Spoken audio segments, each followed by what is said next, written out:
लोकतंत्र प्रहरी के धर्म चैनल में आपका स्वागत है। खाटू श्याम मंदिर सिक्कर राजस्थान में स्थित है।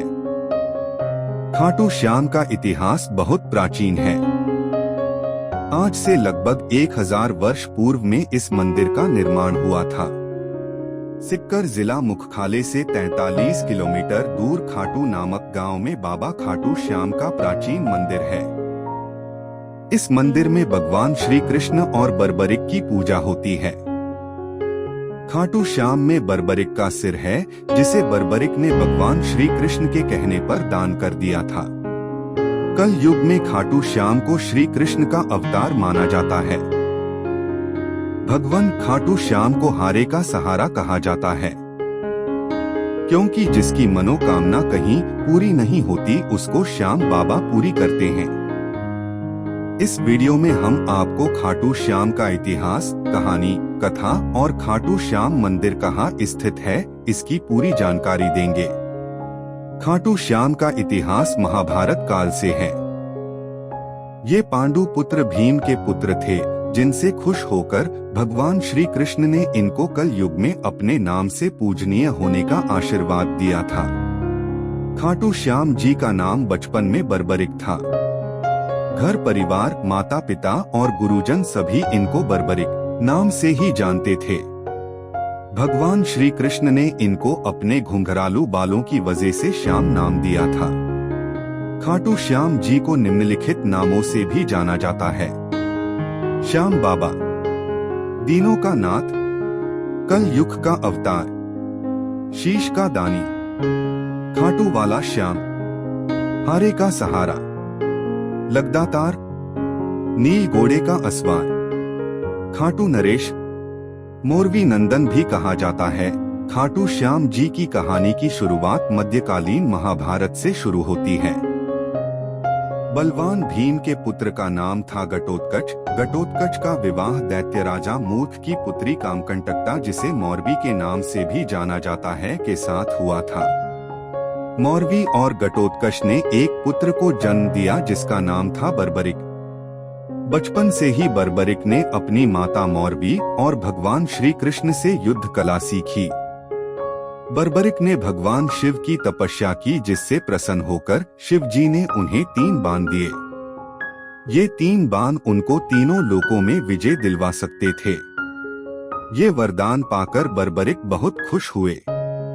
बर्बरिक अपनी वीरता और शक्तियों के लिए जाने जाते हैं। महाभारत काल में जब कौरव और पांडवों के बीच युद्ध शुरू होने वाला था, तब बर्बरिक अपनी माता के पास गए और युद्ध देखने की स्वीकृति मांगी। इस पर उनकी माता ने उनसे पूछा कि तुम किसकी तरफ से युद्ध लड़ोगे। इस पर बर्बरिक ने जवाब दिया, जो हारेगा मैं उसकी तरफ से युद्ध लड़ूंगा। माता से आज्ञा मिलने के बाद बर्बरिक महाभारत का युद्ध देखने के लिए निकल पड़े। भगवान श्री कृष्ण सब देख रहे थे। श्री कृष्ण जानते थे कि यदि बर्बरिक को नहीं रोका गया तो युद्ध का परिणाम पलट देगा। रास्ते में जाते हुए बर्बरिक को श्री कृष्ण ने ब्राह्मण का रूप धारण करके रोका और पूछा, हे बालक, तुम अकेले ये 3 बाण लेकर कहाँ जा रहे हो? तब बर्बरिक ने जवाब दिया कि मैं महाभारत का युद्ध देखने जा रहा हूँ और इस युद्ध में जो हारेगा मैं उसका साथ दूंगा। श्री कृष्ण ने कहा, सिर्फ 3 बाण के सहारे युद्ध लड़ने जा रहे हो? इनसे तो 3 सैनिक भी नहीं मरेंगे। यह सुनकर बर्बरिक बोल पड़े, हे ब्राह्मण, यह कोई साधारण बाण नहीं है। यह बाण मेरे आराध्य महाप्रभु शिवजी ने मुझे दिए हैं। 3 बाण तो क्या, सिर्फ एक बाण एक पल में युद्ध को खत्म कर देगा। हालांकि यह बात श्री कृष्ण पहले से जानते थे।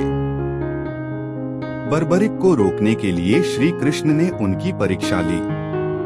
श्री कृष्ण ने कहा, हे बालक, इस पीपल के पेड़ के पत्तों को भेद कर दिखा।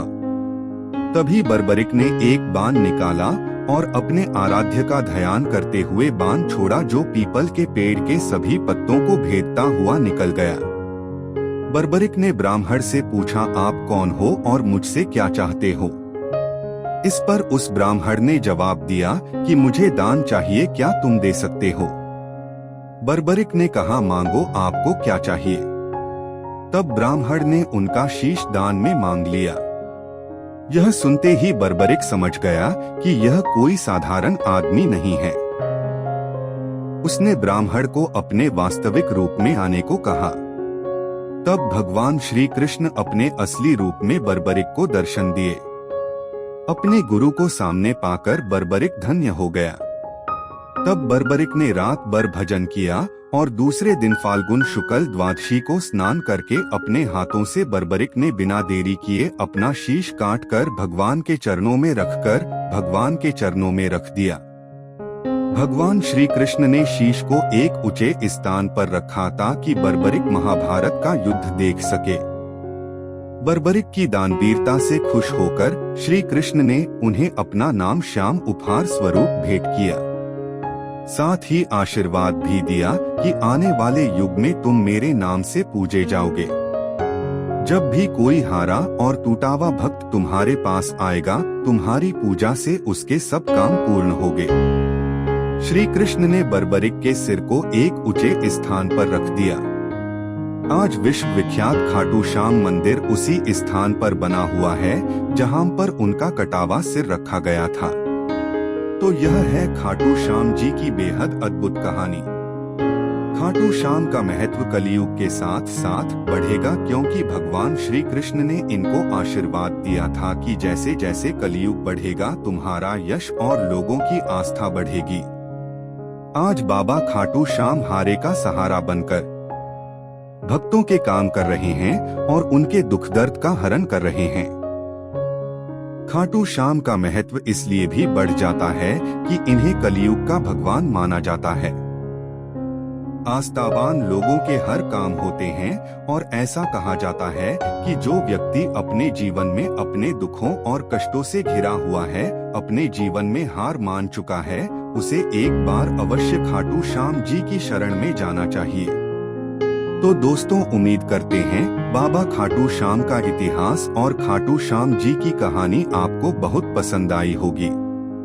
आप अपनी राय कमेंट बॉक्स में जरूर डालें। इस वीडियो को शेयर जरूर करें और चैनल को सब्सक्राइब करना न भूलें।